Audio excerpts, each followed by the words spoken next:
Olá para você que está aqui na nossa web Rádio Defensoria, assistindo o nosso podcast Entrevistas DPE. Eu sou Gislaine Teixeira e todos os dias a gente está aqui trazendo assuntos muito importantes para você. Inclusive o assunto de hoje está deixando todo mundo muito apreensivo, que é a crise entre a Venezuela e os Estados Unidos. A gente vai conversar agora com o professor Glauber Carvalho, que é coordenador do curso de Relações Internacionais da Universidade Federal, sobre a crise venezuelana e seus impactos em Roraima. A conversa vai abordar migração, sanções, disputas geopolíticas e o papel das relações internacionais na compreensão das tensões entre Venezuela e Estados Unidos, além dos reflexos sociais e humanos na fronteira Brasil-Venezuela. Seja bem-vindo, professor Glauber. Obrigado. Obrigado por ter aceitado o convite. Professor, para começar, você pode contar um pouco da sua trajetória acadêmica e do seu trabalho à frente do curso de Relações Internacionais? Tá certo. Bom, eu começo minha trajetória lá no Rio de Janeiro, né? Eu sou internacionalista. Logo depois da minha graduação em Relações Internacionais, eu fui acreditando que ia, né, trabalhar com o comércio exterior. No Rio de Janeiro tem uma entrada, né, muito grande para esse espaço. Não entrei imediatamente, então eu comecei a trabalhar num centro de pesquisa que estava recém-formado, que se chama ainda, né, Centro Internacional Celso Furtado de Políticas para o Desenvolvimento. E lá eu tive contato com, enfim, né, grandes nomes da economia brasileira, Maria da Conceição Tavares, Beluso. Ele é organizado pela viúva do professor Celso Furtado, que é a senhora Rosa Freire da Aguiar. Então, assim, né, grandes nomes que aí foram também me instigando a fazer. E aí fui fazer o mestrado e doutorado em Economia Política Internacional, lá no FRJ. Sempre estudando, então, a América do Sul, muito particularmente a política externa brasileira para a América do Sul, os organismos internacionais, o Unasul, né, que ainda estava, né, ainda existia como estava ali sendo formada como uma força. E depois disso, a política de integração, né? Então, assim, nesse contexto. E nesse contexto eu me torno professor, de fato, né? A gente diz que se torna professor ao longo da trajetória. E chego aqui, vai fazer 3 anos, né? Já era professor no Rio, mas chego aqui depois desse tempo. Uma parte executiva e uma parte acadêmica, né? Trabalhando, então, com parte de geopolítica, geoeconomia, enfim, as minhas disciplinas são economia política internacional, integração regional e política externa brasileira, de forma, né, que eu tenho me dedicado, e aqui eu consegui me manter nessas disciplinas, o que foi muito bom, assim, muito bom para a minha reflexão, para a pesquisa. Pensando aqui a tríplice fronteira, né? Aqui tem uma circunstância muito importante que, eu diria, para as relações internacionais, para a academia, é pouco abordado. Mas é pouco abordado no eixo sul-sudeste, que é a tríplice fronteira norte. Né? E para além da questão amazônica, enfim, clima, meio ambiente, né? Claro. Essa questão e essa tensão. E aí eu chego aqui né, nessa dinâmica, a dinâmica da migração, que aqui né, tomou um corpo muito grande. A gente até diz que dentro da academia aqui, o curso aqui faz 20 anos esse ano. A gente vai fazer comemorações, a gente tem, né, o primeiro professor titular, né, do Norte e Nordeste em Relações Internacionais, que é o professor Américo Lira. E a gente ainda tem, né, um corpo docente do começo do curso, então é importante. E aí a gente se consolida também como uma espécie de... não tem a ver só com pioneirismo, mas com uma presença na fronteira, né? A gente tem outros... compartilha de outros espaços também fronteiriços aqui no Norte. E a gente tem tentado, né, pensar essa dinâmica. Inclusive, agora eu também faço parte, sempre fiz como associado, mas agora eu estou parte do Conselho Fiscal da Associação Brasileira de Relações Internacionais, a ABRE, e a gente também tem lá, a partir desse espaço, que tem encontros anuais, enfim, tentado pensar uma ideia de regionalização, né? Tem na nossa agenda, equidade, regionalização, pensando como é que essa pesquisa se desenvolve para além do eixo sul-sudeste, incluindo o sul-sudeste, mas norte, nordeste, centro-oeste, né, como espaços. E a universidade tem tentado pensar, né, aqui num esforço muito grande, todo o corpo docente, cito aqui o professor João Jaroshinsky, né, que junto com todo esse outro, né, todo o corpo docente tem feito uma reflexão sobre migração, sobre os reflexos aí vai fazer 10 anos da Operação Acolhida, por exemplo, mas, né, de antes já desse processo que aqui na fronteira é muito importante, que foi a questão da crise na Venezuela, que, né, nos traz, ou que chega nos dias de hoje com essa tensão, com esse aumento de tensão, né? E o que muda ao estudar relações internacionais em uma universidade localizada nessa área de fronteira? Olha, foi muito interessante voltar, né? Tive oportunidades de falar no Rio de Janeiro mesmo, né? Em São Paulo, depois de estar aqui. Então, assim, muda o olhar, muda a forma de enxergar a prática das relações internacionais, do dia a dia, do contato, né? Por exemplo, a gente fala de migração, mas a gente tem contato direto com as coisas que envolvem, né? Seja a própria atuação das Forças Armadas ou de uma organização civil-militar para gerir isso. O contato com o ser humano, né? O ser migrante também. Isso. Só então, quem vê o pessoal no sinal todo dia pedindo ajuda é que sente, pois né? E conhece. Pois é.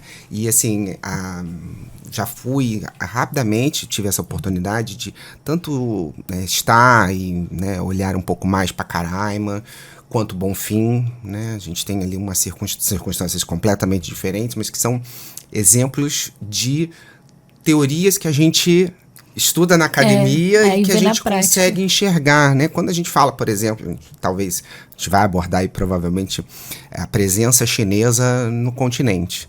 A gente vai a Bonfim, a Letten, a gente enxerga isso, né, todas no dia as lojas. Claro, também tem isso no Rio, também tem isso em São Paulo, tem, mas é diferente. É diferente, né? É diferente. E quando a gente leva essa... É engraçado que você vê chinês falando português, inglês espanhol e inglês. Exatamente. E com, enfim, sotaques distintos, né? Ou acentos distintos. E com, por exemplo, né, em Santa Helena, né, que também já fui, conversas que eu já pude participar, enfim, tanto do governo federal quanto da prefeitura, sobre integração, sobre acordos locais, sobre comércio exterior, né, também onde eu atuo, na ideia de comércio fronteiriço. Isso tudo tem uma visão diferente. É diferente de estar aqui, participar, e isso gera talvez uma análise mais profunda, ou mais profunda talvez, mas mais complexa do problema, né? Onde a gente consegue tirar outras nuances para explicar, olha, talvez não seja o que diz a teoria formada lá nos Estados Unidos, de ação, a gente precisa ter uma atuação cooperativa, a gente coopera, enfim, de várias formas, a gente vai mencionar aí alguns movimentos políticos, algumas questões políticas e econômicas, né? Então, é diferente e é complexo ao mesmo tempo, né? Agora, falando mais sobre a crise, né? Quais foram os principais fatores políticos e econômicos e institucionais que levaram a Venezuela a uma crise tão longa? Olha, assim, vou contando a história para poder chegar onde mal de professor, talvez. Assim que eu entrei no Centro Celso Furtado, eu tive contato, a gente já vê muito na universidade, eu pelo menos tive isso, algumas universidades têm outros currículos, mas com contato com uma literatura desenvolvimentista, cepalina, né? A CEPAL é a Comissão Econômica para a América Latina, formada quando a ONU logo depois da ONU se formar, ela é formada em 48, pelo Raul Prebisch, que é um economista argentino, pelo Celso Furtado, na parte do Brasil.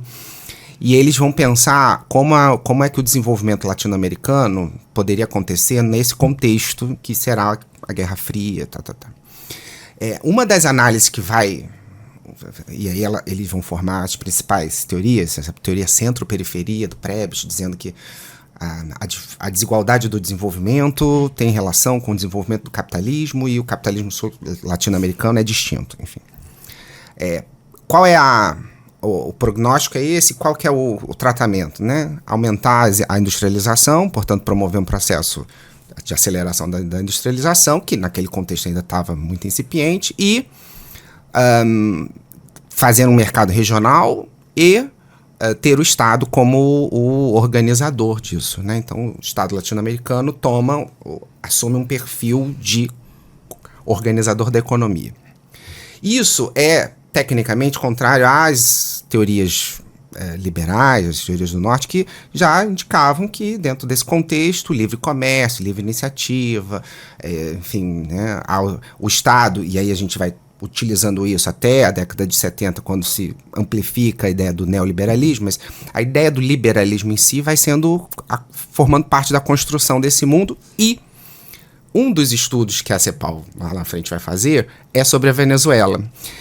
Naquele momento, o Celso Furtado faz um estudo sobre a Venezuela e não pode publicar, não permitem que ele publique, a CEPAL publica, tudo bem, fica guardado, e nós vamos publicar isso lá em 2007, 2008, a senhora Rosa Furtado tira, né, encontra e vai publicar, e ele tem uma análise que já é, então, a análise que já existia, bom, já se passou a analisar a dificuldade da Venezuela de promover um processo de desenvolvimento sustentável, complexo.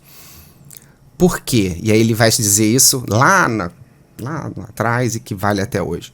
Ele chama subdesenvolvimento com abundância de divisas, ou seja, a análise de que a indústria, uma vez desenvolvida a indústria do petróleo, essa indústria sendo extremamente rentável, outras indústrias, ou o processo de industrialização que a CEPAL preconizou, ou que as etapas que o Brasil, por exemplo, tentou promover, a Argentina de alguma forma, não vão acontecer na Venezuela, por causa da indústria petrolífera, que assume um espaço muito grande e ela passa a ser organizada, naquele contexto, por um capital transnacional. Inclusive, é uma das reclamações do Trump. Ele diz, nós formamos a indústria venezuelana do petróleo e depois tomaram da gente. Então, o que forma a sociedade, vamos dizer, venezuelana, eu posso, né, obviamente há diversas interpretações, a economia venezuelana, é a monopolização do processo econômico baseado no petróleo e a não diversificação, né? Depois disso você tem ali poucas indústrias complexas, que a gente vai chamar, que desenvolvem tecnologia, e depois disso um setor agrícola que a gente chamava de subsistência, né? O que, pelo menos... Isso vai ser a tônica da indústria e a concentração de renda se dará numa elite que se liga ao capital transnacional, ao capital internacional. Essa elite, obviamente, promove o que é possível dentro de um contexto de, enfim, manutenção do seu poder, e isso é rompido, isso vem, né, enfim, ela tem altos e baixos no processo, isso ela é fundante da OPEP, Organização dos Países Exportadores de Petróleo, e aí isso, obviamente, gerará as tensões internas a ponto de do Chávez, né, projetar junto com um grupo de militares, e, né, na verdade uma outra elite, porque também faz parte desse processo, um golpe de Estado, e aí toma o poder com base numa noção de nacionalização de recursos. E aí o que ele vai fazer é isso, nacionalizar a produção, estatizar, mais propriamente dito, estatizar a produção do petróleo, enfim, com base no seu comando, num comando, né, militar e tudo mais, e aí promover o que ele acreditava ser um projeto novo, né, que se baseará internamente numa redistribuição de renda, vamos chamar assim, na falta de uma outra palavra. Criação de subsídios, né, gerais dentro da economia, redução dos preços de itens básicos, incluindo combustível. Isso... Saudade de pagar barato naquele combustível. Então, pois é, eu cheguei aqui, eu tive várias como é que eu posso dizer, depoimentos, né, de, nossa, ia lá comprar combustível, ia lá comprar outros produtos, enfim, mas que não eram produtos complexos também, né, vamos dizer assim, produtos, me falam sobre... itens de supermercado limpeza, mesmo. não é? Tem essas questões assim, mais básicas do supermercado. Bom, isso obviamente não gera na ideia, nem na teoria econômica, nem na prática, isso não gera o desenvolvimento, como a gente vai chamar, das cadeias produtivas necessárias para que essas pessoas que são ou que eventualmente fossem subsidiadas promovessem uma melhoria real de vida, ainda que se mantivesse, né, fossem mantidas ali, e aí você começa um processo complexo de clientelismo, subserviência ao poder do Estado, a centralização e rentismo da classe, enfim, petroleira que se reúne nesse Estado, e a perpetuação desse poder. E isso, enfim, isso vai marcar, sem dúvida nenhuma, a história venezuelana, a ponto de, aí a gente tem uma outra figura, quer dizer, a própria figura do Chávez como revolucionário dentro desse contexto, entre aspas, talvez, enfim, há muita controvérsia em torno disso, obviamente, não vai conseguir promover um sucessor, ele vai tentar promover, ele vai pegar o Maduro e formar o Nicolás Maduro como o seu sucessor, e isso vai acabar acontecendo, mas sem dúvida nenhuma o projeto, aquele, na nossa percepção, sobretudo da academia, aquele projeto chavista de transformação, tanto que muitos analistas passam a usar o termo madurismo, e não mais chavismo, como o que passa a acontecer na sociedade venezuelana e na economia venezuelana, que também tem na queda dos preços do petróleo, na estabilização dos preços do petróleo, enfim, um problema para a sua economia, porque vai bem quando o petróleo vai bem e vai mal quando o petróleo desacelera. Assim, e isso, obviamente, não gerando um movimento, vamos dizer assim, de melhoria social, vai gerar muitos problemas para essa sociedade, que se somam aos problemas que vão levar ele a se tornar um autocrata, né? Perseguições, prisões, a não oposição, né? Você não permite mais que uma oposição exista, se posicione, fechamento de congresso, isso tudo vai gerar, e aí vem gerando, né, um processo de, enfim, né, as pessoas precisam encontrar melhores condições de vida, e isso vai gerar esse processo humanitário que se tornou, há mais de 10 anos, né, a saída de cidadãos da Venezuela para outros países. Colômbia em primeiro lugar, Peru na sequência e o Brasil em terceiro lugar. E aí, a ponto de, em 2018, né, então, finalmente, internamente, precisarmos dar um ajuste, né, realizar um ajuste. Aí a Operação Acolhida virá para isso, sem dúvida nenhuma, né? Não é só controlar o processo ou o fluxo, né? É para dar, inclusive, alguma dignidade a essa recepção, portanto, documentação, saúde, né, processos sanitários de saúde, que vão, enfim, de alguma forma tentar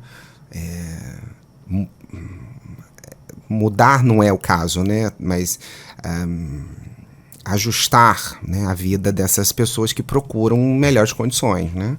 E melhores condições de vida, de liberdade, e vão encontrando nesses países fronteiriços imediatamente. E aí daí muitos vão ser internalizados, né? Internalizados, não, interiorizados, como diz a Operação Acolhida, interiorizados, em busca de trabalho. E outros vão daqui, utilizando-se a plataforma, né, documental do Brasil e de outros países, procurar outros caminhos, inclusive, né? Há estudos nossos pensando, cito aqui a professora Natália Demétrio, das Ciências Sociais, que estão pensando o Brasil como um país tampão, né? O professor João também trata sobre isso, Jaroszynski. O Brasil como um país de passagem, né? Ele se legaliza, se documenta, e aí vão ser os venezuelanos, mas também outras nacionalidades que acabam entrando aqui, como uma plataforma para atingir outros lugares, sobretudo o norte, que a gente, falando de sul global, o norte global, né? Sobretudo no norte global. E falando na migração, né? Cidades como Boa Vista e Pacaraima sentem diretamente esses efeitos, né? Como a gente está falando, que a gente presencia, né? As políticas públicas brasileiras acompanharam essa realidade da fronteira?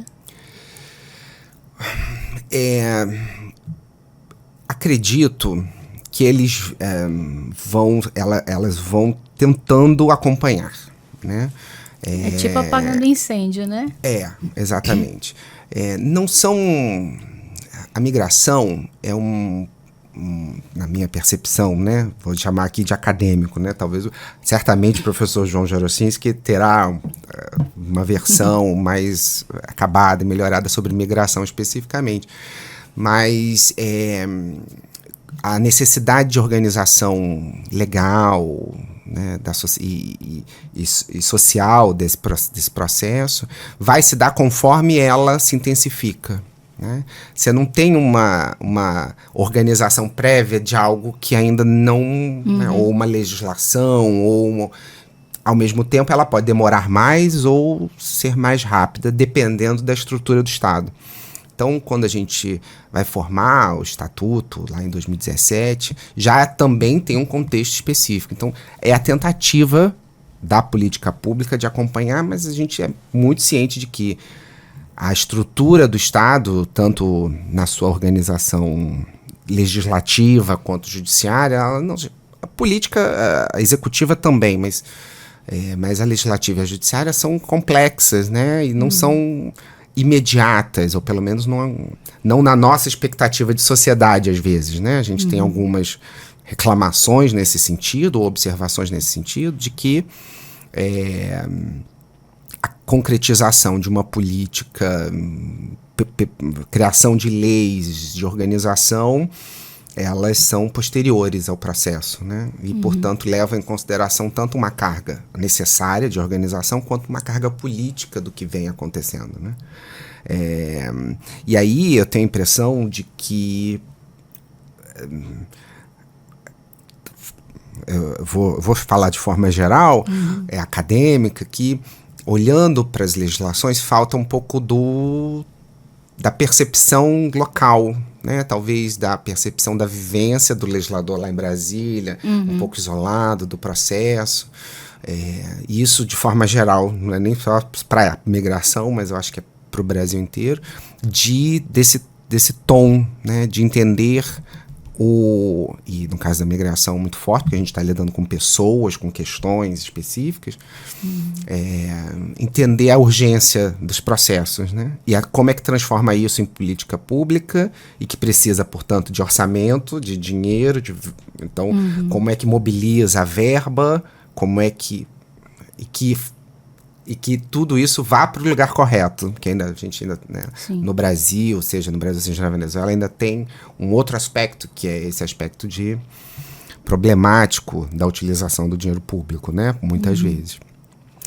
E instituições como a Defensoria Pública atuam na proteção de pessoas em situação de vulnerabilidade. Qual que é a importância desse trabalho em crises humanitárias?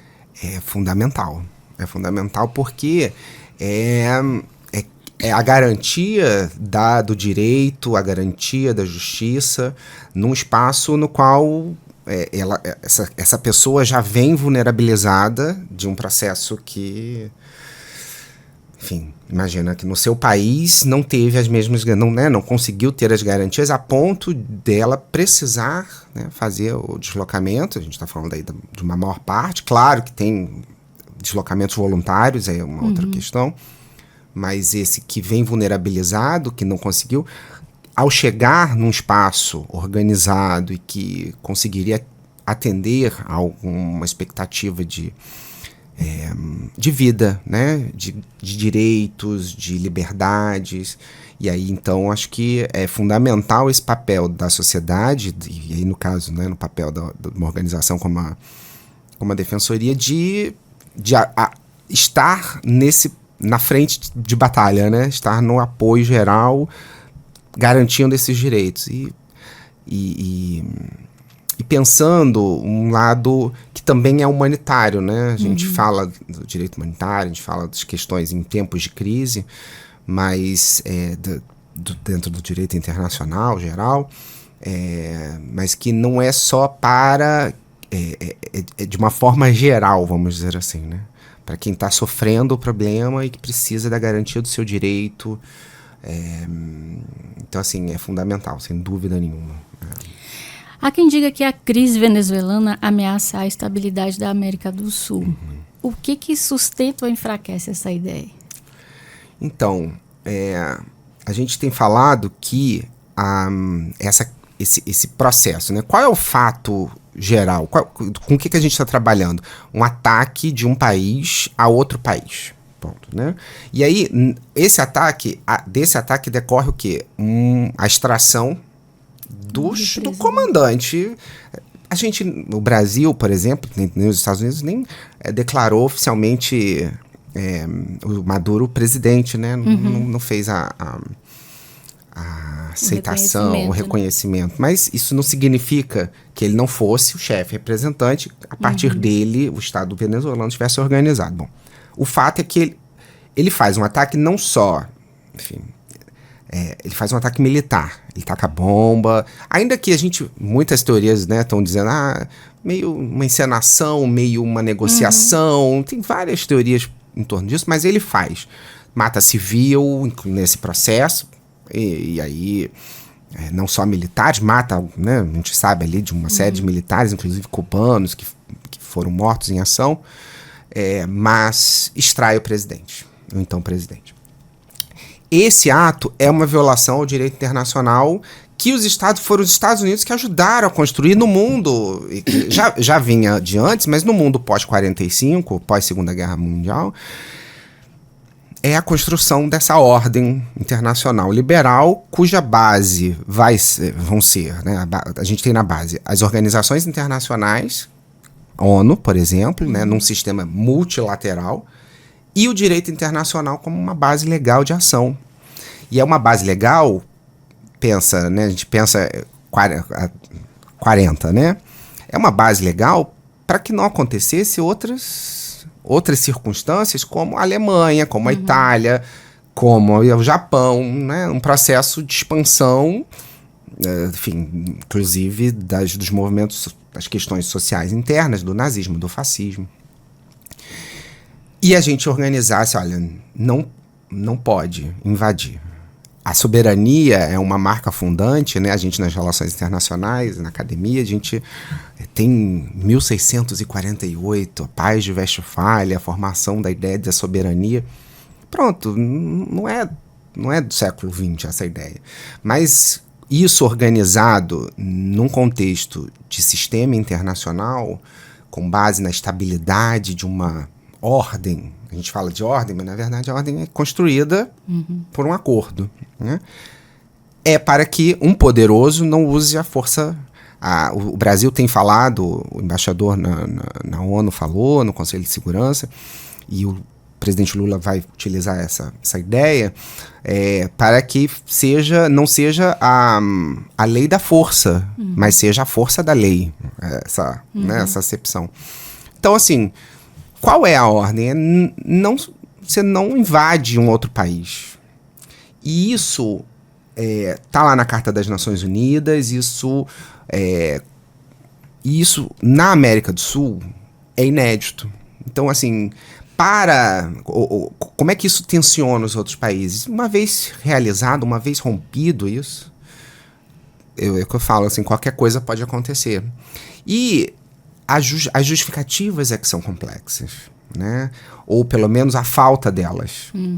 A gente vai falar ainda sobre talvez petróleo, mas um dos tensionamentos é, se ele fez isso,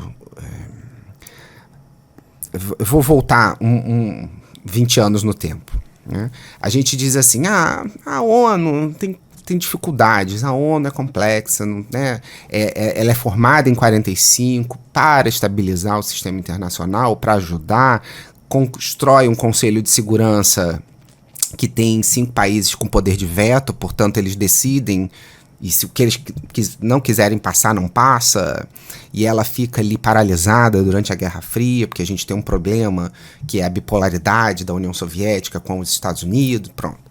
Rompida essa ideia de bipolaridade na década de 90, com o fim da União Soviética, você tem alguns países que vão chamar de unipolaridade, alguns autores vão chamar de unipolaridade, ou Império norte-americano, pronto, na narrativa ele ganhou. Só que ele ganhou, mas ainda assim agia sob o aspecto geral, tanto da organização do sistema financeiro e monetário, que é o dólar, quanto na organização do sistema político, militar, seja via OTAN, seja utilizando as organizações internacionais. Quando acontece em 2001, o atentado das Torres Gêmeas, ele altera seu sistema, sua política de segurança, e ele, em 2006, realiza ali, né, ele vai atrás do terrorismo e inicia uma guerra que a ONU não aprova, ali já tinha olha, eu posso fazer. Só que antes, até aquela altura, ele ainda levava para o sistema. Ele ainda ninguém quer? Não tem problema, eu vou lá e faço. Depois todo mundo se organiza, vai ter que entrar junto, tudo bem. Agora, o Trump rompe a barreira de não precisar mais nem levar ao Conselho e nem levar ao seu Congresso Nacional. Ele toma a decisão e faz.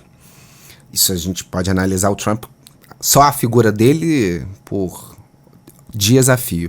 Mas quando ele faz isso, ele pode fazer qualquer coisa. Pode. E ele está avisando, e aí isso é um aviso, e ele deixa muito claro esse aviso nos discursos dele. Isso é um aviso e isso é uma quebra da ordem internacional liberal, isso é uma quebra da construção que a gente tinha até hoje de ordem. Inclusive, para já fazer essa observação, ontem de noite ele saiu de 66 organismos e processos de cooperação internacional e organismos internacionais, incluindo, se eu não me engano, 33 ou 38 só da ONU. E já está fazendo as pazes com o Petro também?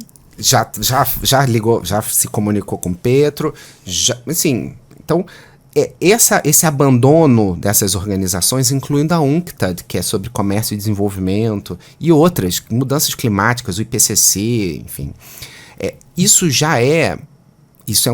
é um grande sinal de fim daquela ordem e começo da desordem. E começo da desordem.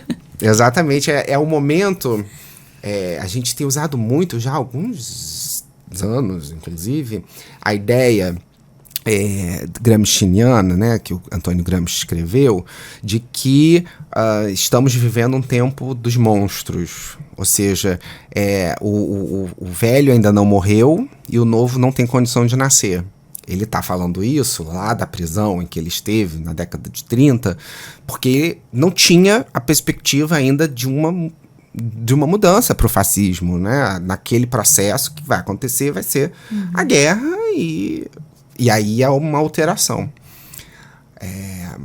E a gente tem falado que a gente está há um bom tempo já nesse tempo dos monstros. Assim, coisas distintas acontecem e um novo ainda não tem condição de tomar conta da ordem antiga, ou reorganizar. O novo não tem um plano ainda.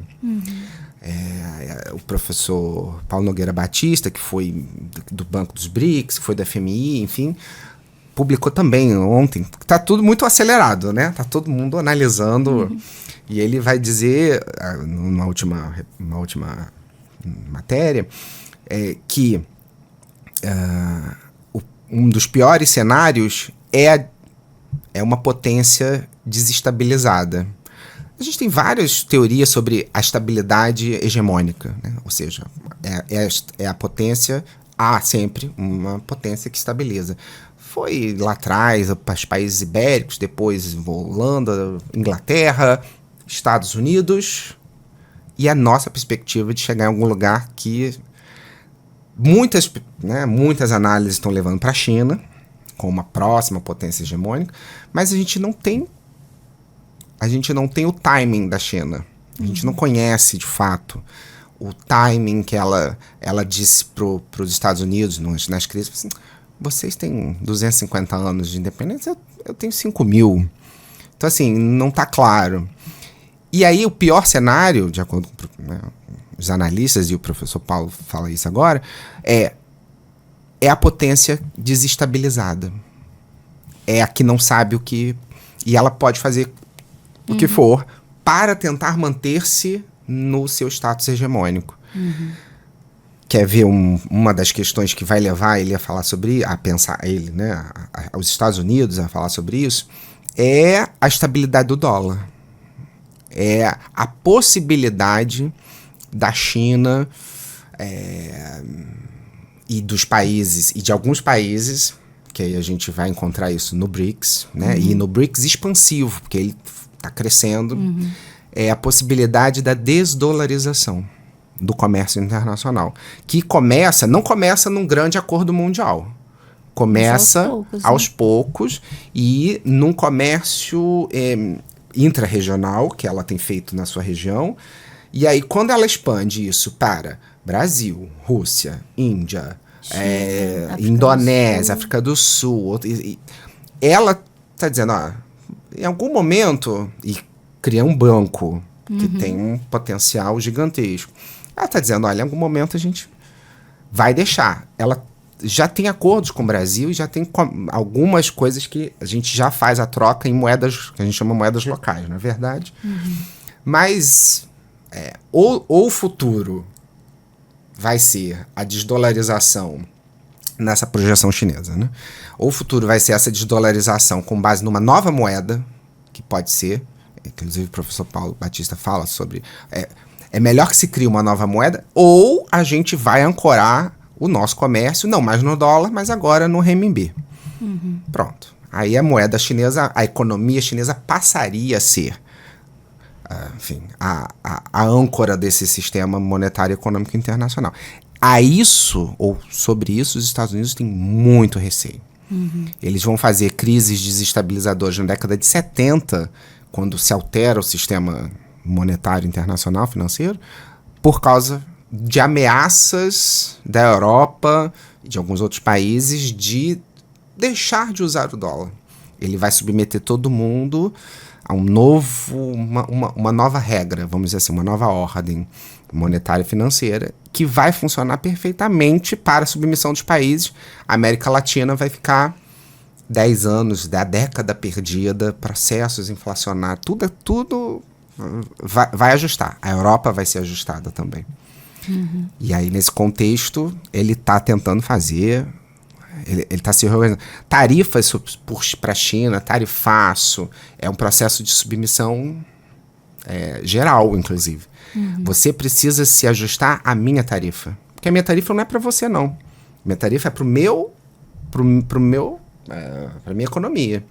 Eu não posso tarifar você. Eu posso tarifar ao meu, ao meu comprador, né, ao meu importador. Claro que o quê? Vou tarifar para atingir a sua economia. Pronto. Se você não consegue se reajustar, como é que a gente se reajusta? Se eu deixo de vender para os Estados Unidos, eventualmente, se eu reduzo, para quem que eu vendo? Quem vai se interessar em comprar? quem vai tentar substituir essa economia. Ou encontra outros espaços alternativos, e o espaço alternativo é a China, por exemplo. E para a América Latina isso está muito contundente. E por falar em China, a aproximação da Venezuela com países como Rússia, China e Irã muda o equilíbrio político da região? Muda totalmente, porque é essa percepção, e isso também é muito interessante, porque o Trump vai relembrar, é tão interessante a lição da história que ele vai botando, né? Ele, não sei se ele sabe muito não, mas essa parte ele certamente sabe. Quando ele relembra a doutrina Monroe. Agora é Monroe. Agora é Monroe. Ele está transformando o corolário Trump. Então, assim, o que foi em 1823 o presidente norte-americano, James Monroe, falar que essa América não devia... Quer dizer, a América era dos americanos. Ele, primeiro, Europa, fim das guerras napoleônicas, América Latina, independências, né? A gente vai ter o primeiro quartel do século XIX como processo de independências. A independência era deixar, e veja, quando as guerras napoleônicas acabam, a Inglaterra, ou a Grã-Bretanha, o Reino Unido, enfim, se colocam como o organizador do sistema europeu, e a partir dali a gente inclusive falará de uma Pax Britânica, né? A partir do processo em que daqui a pouco, né, naquele momento, ia levar não só, quer dizer, a Inglaterra já era potência naval, a utilização da Libra, né, no contexto geral da economia mundial. Então, essa reunião vai fazer com que a gente chame aquele período do século XIX de hegemonia britânica. Esse processo vai dizer assim, vocês não vão se meter mais na América Latina. Essas repúblicas novas, e o Império, enfim, do Brasil, todos viraram repúblicas, e a gente virou Império, fazem parte do que a gente convencionou chamar de quintal, né? Então, o quintal dos Estados Unidos é esse espaço. Esse quintal, ele é rompido, basicamente, e aí vira a Primeira Guerra, vira a Segunda Guerra, esse quintal é rompido basicamente em 1959 tem a Revolução Cubana, e em 1962, ali a crise dos mísseis em Cuba, a chegada, enfim, a atuação da cooperação soviética, né, com Cuba para colocar mísseis ali no quintal dos Estados Unidos. Esse rompimento, essa primeira fratura, vai ter consequências muito claras. Assim. O mundo não explodiu, os 12 dias que abalaram o mundo, não teve, né, uma guerra nuclear naquele momento, eles entraram em acordo, mas Cuba passou a sofrer desde então as consequências de embargo, sanções e todo o resto. Então, esse processo foi uma pequena demonstração de um período em que a competição entre duas potências gerou um problema para um país latino-americano. O que vai acontecer é que depois não tem mais ameaça soviética, muito embora muitos ainda acreditem fortemente que o comunismo está presente no mundo e vai assumir o controle em algum momento, enfim.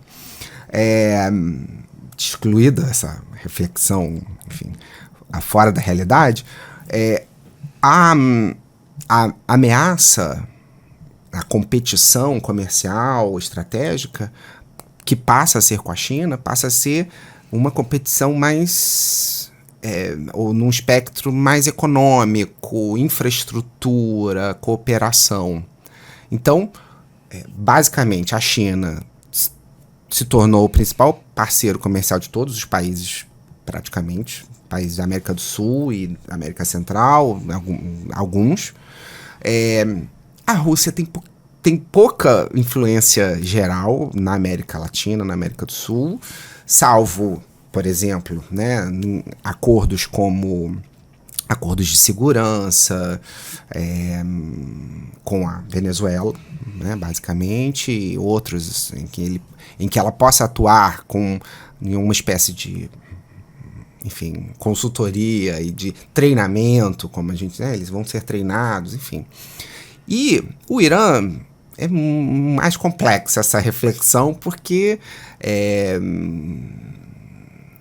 é frágil, não tem uma cooperação específica em torno de processos securitários que gerassem, né? Então, assim, isso também é uma formação de narrativa presente em, enfim, eu não quero dizer oposição, mas em processos ante esses governos que são contra-hegemônicos. Que a gente fala, o BRICS, por exemplo, a gente chama de uma associação, de uma organização contra-hegemônica.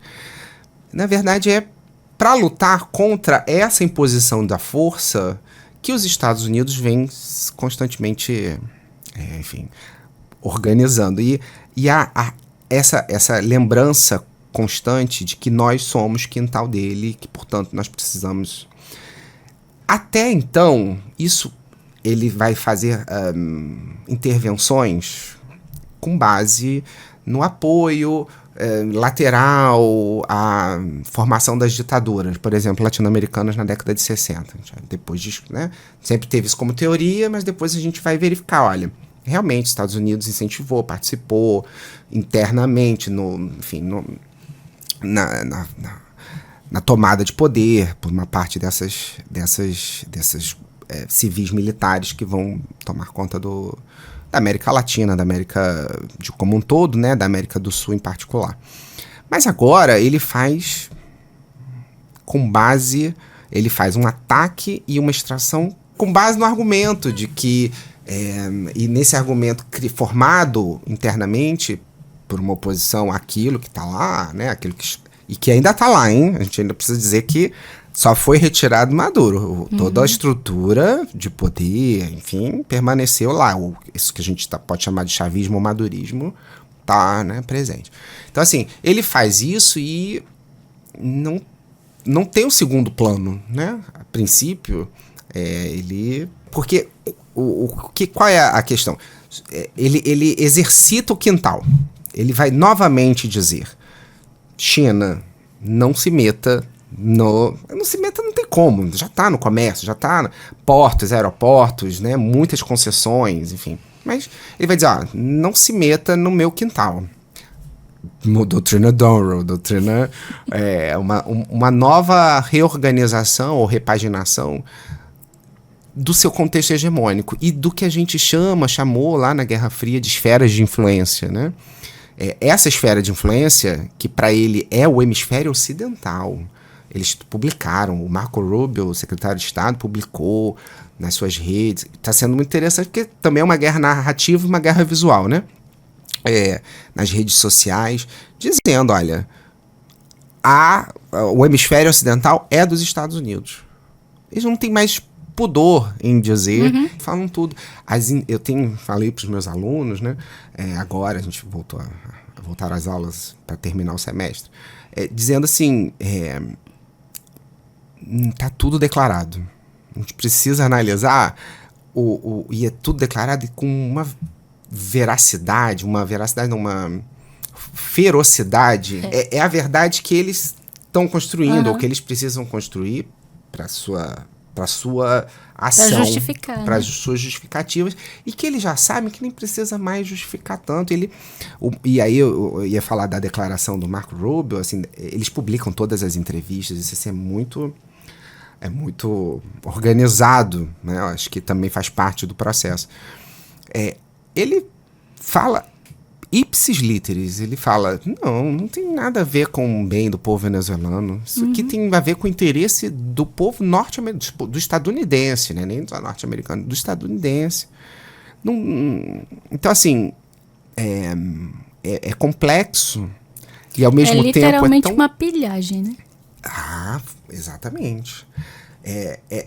Muitos estão dizendo assim, é o imperialismo do século XIX, mas é isso com todas as versões atualizadas, né? Ele quer o petróleo, e aí, não é só sobre petróleo, é óbvio que não é só sobre petróleo, né? A contra-argumentação não é só sobre, mas é fundamentalmente sobre. A gente estava analisando, quando os analistas de discurso, ele cita, eu anotei aqui em algum lugar, ele cita, se eu não me engano, 30 e poucas vezes, não, mentira, acho que 18 vezes no discurso. Sim, eu escutei isso ontem. Não foi 18 vezes. A palavra petróleo. A palavra petróleo e nem usa nenhuma a palavra democracia. Então, assim... Só não vê quem não quer, né? Eu posso achar que ele tem uma boa intenção, sei lá, sabe? Mas ele está dizendo... Se ele não dissesse, a gente podia até elaborar teorias complexas sobre isso. Mas nem complexo ele tá para isso. mesmo, Ele está dizendo isso, né?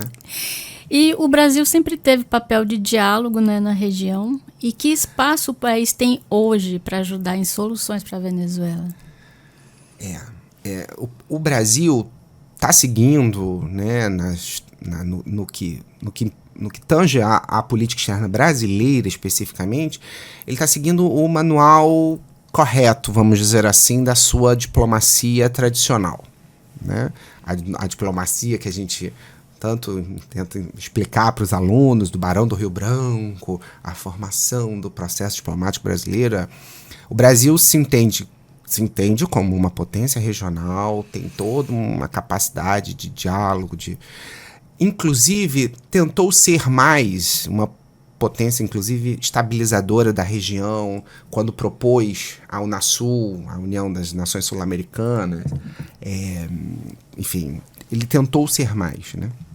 Mas os movimentos que a gente tem na América do Sul, ou teve na América do Sul, de idas e vindas de governos mais ou menos progressistas, e aí agora, nesse processo de amplificação do conservadorismo da extrema-direita, que está sendo bem complexo para o mundo, o Brasil, que também sofreu parte, né, ou tem sofrido parte desse processo de polarização, de divisão, está seguindo a cartilha tradicional, pelo menos está tentando seguir a cartilha tradicional, que é condenação do ato como processo ilegal contra o direito internacional, e ao mesmo tempo mantendo a estrutura, porque, enfim, de possibilidade de ajustes internos aos problemas externos. O que eu quero dizer?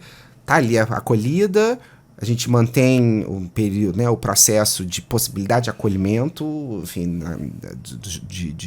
caso aconteça uma onda migratória que aumente, e se colocando, porque ele já se colocou, como um possível mediador para que não aconteça, e eu não acredito que vai acontecer imediatamente, pelo menos não é essa leitura que a gente tem feito, um conflito interno imediato, né? O que poderia levar a uma nova crise migratória acentuada, a acentuação, né, da saída de venezuelanos? Um conflito interno.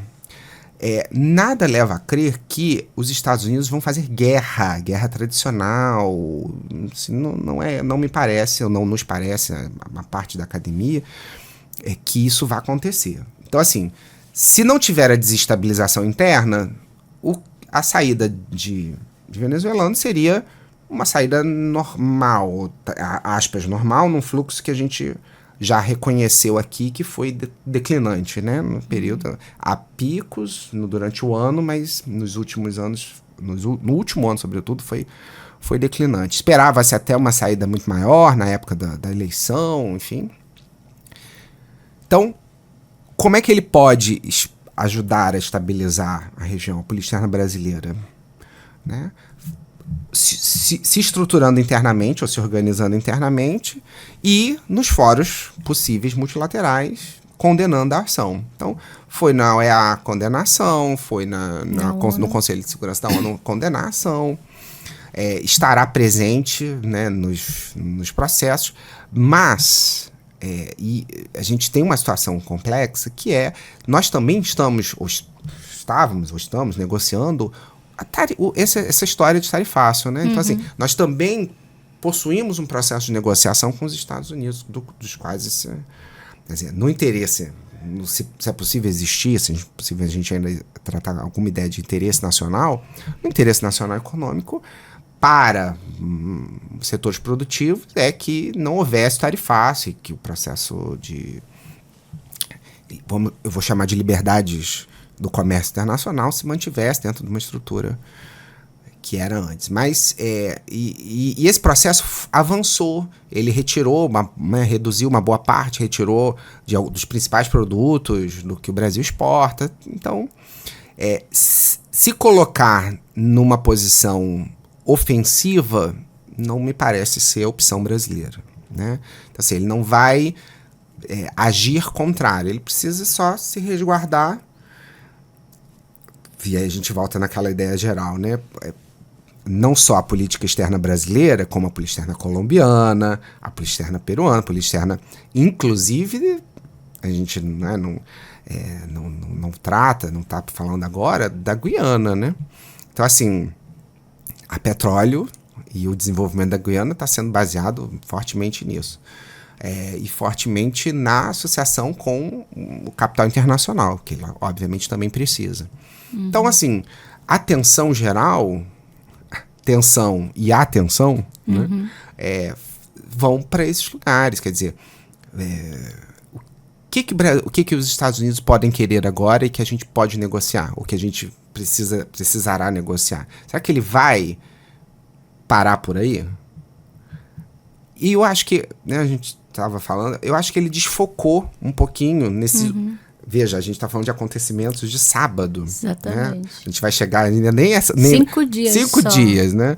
Então, assim, ele já falou da Groenlândia, ele já falou de Cuba, ele já falou da Nicarágua. Da Colômbia. E aí foi para Colômbia, já ligou pro... Quer dizer, eles já se falaram, Petro e eles já se falaram. Ele não vai parar. Nada indica que ele vai parar. Qual é o próximo passo? Meus analistas estão... futurologia. Qual é o próximo passo dos Estados Unidos? Pode ser a Groenlândia? Pode ser. Pode ser o Canadá? Pode ser o Canadá. O México, ele também já falou, a presidenta, não sei o quê. Pode ser. E aí, acho que para análise geral... É brutal o que eu vou falar, mas importa menos o lugar que vai ser e mais a metodologia que ele vai utilizar. A forma que ele vai usar. É explodindo novamente? É extraindo o presidente novamente? É comprando a Groenlândia? Sabe? A forma vai ser significativa.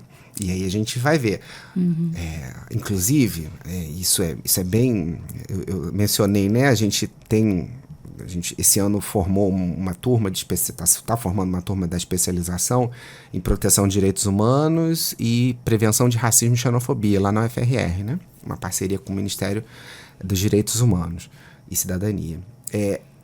Isso reforça toda a fala xenofóbica dele, inclusive. Porque a gente vai perceber que ele utilizará de ações distintas dependendo do que ele considera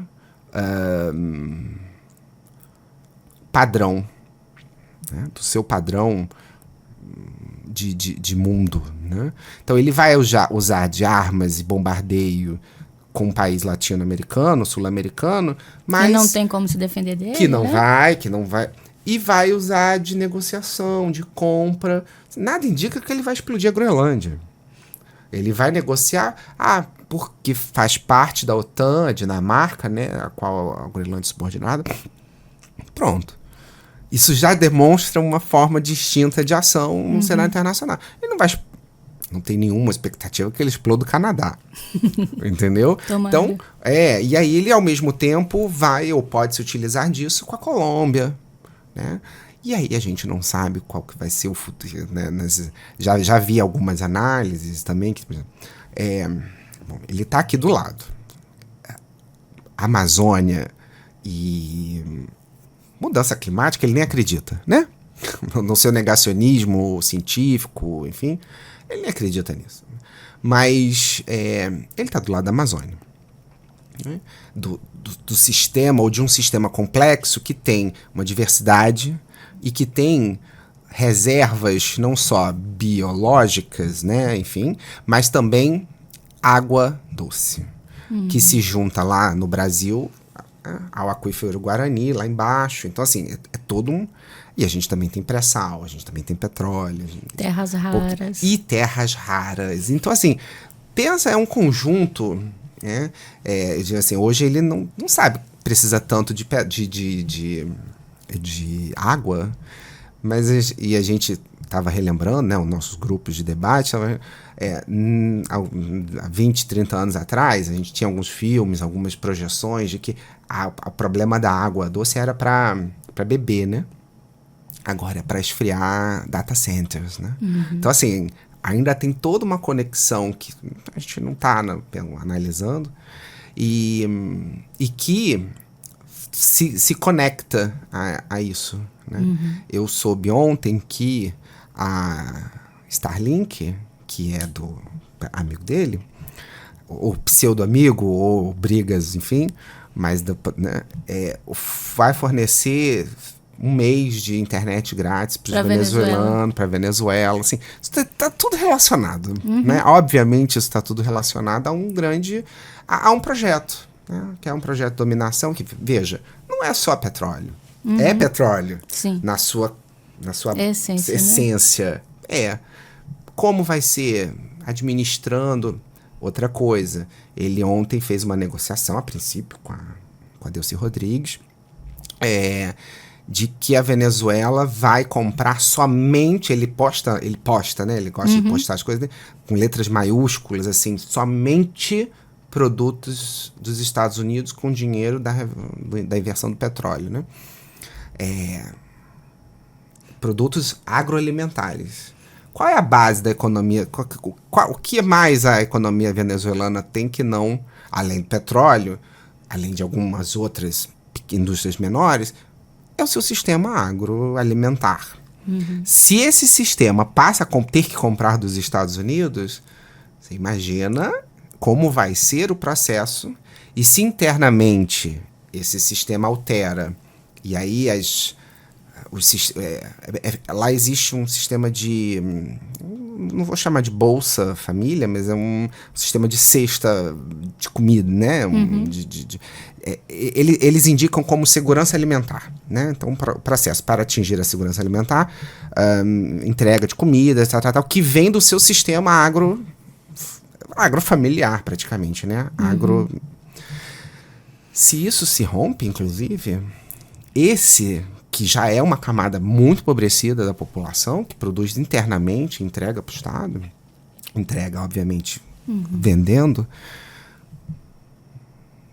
a gente vai ter aí a gente passará a ter um problema sério na base, mais sério ainda, talvez, né?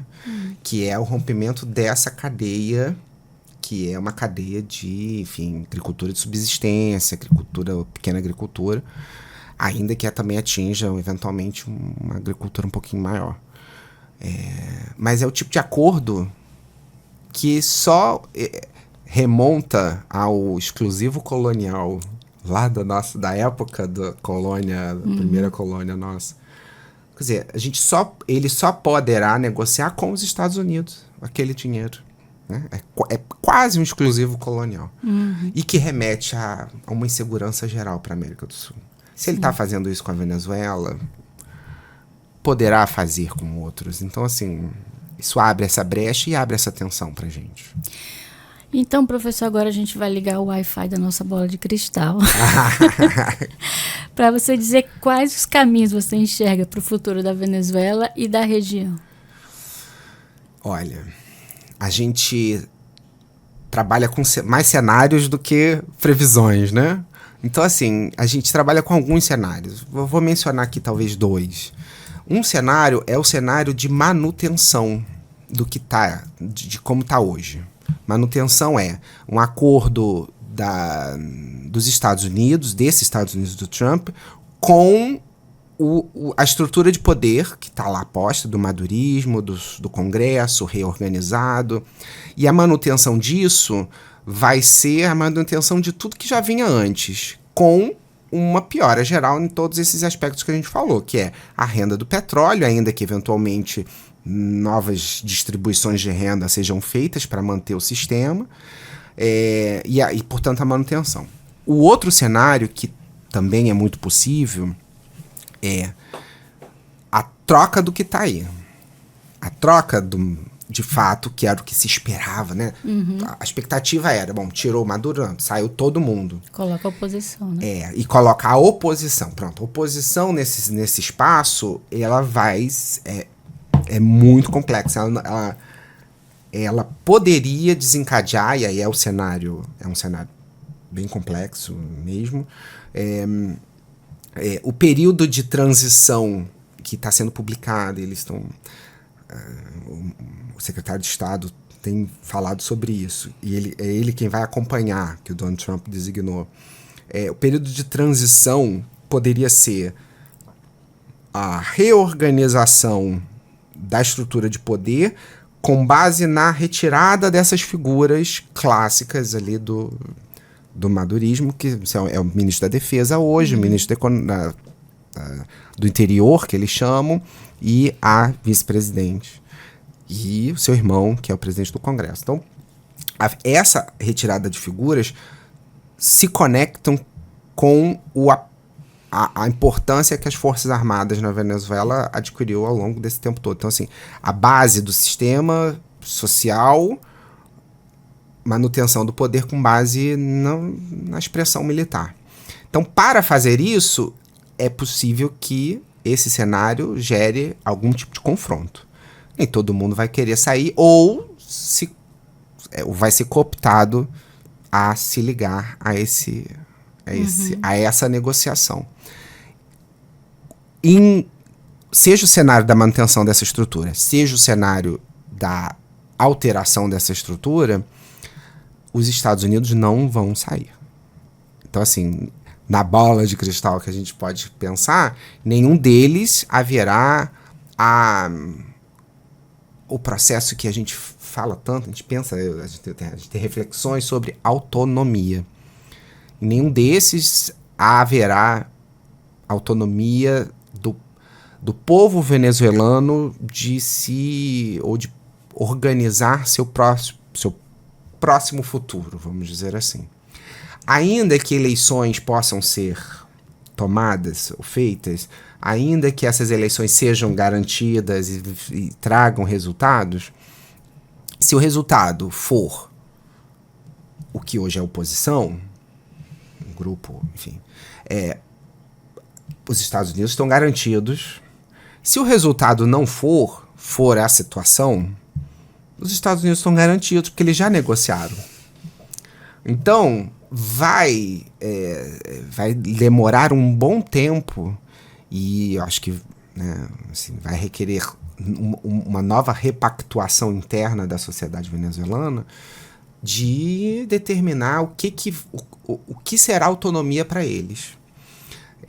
A gente fala muito sobre autonomia, por exemplo, uma etapa da vida da Argentina, a gente usa a ideia de que eles se ligaram de forma carnal aos Estados Unidos, né?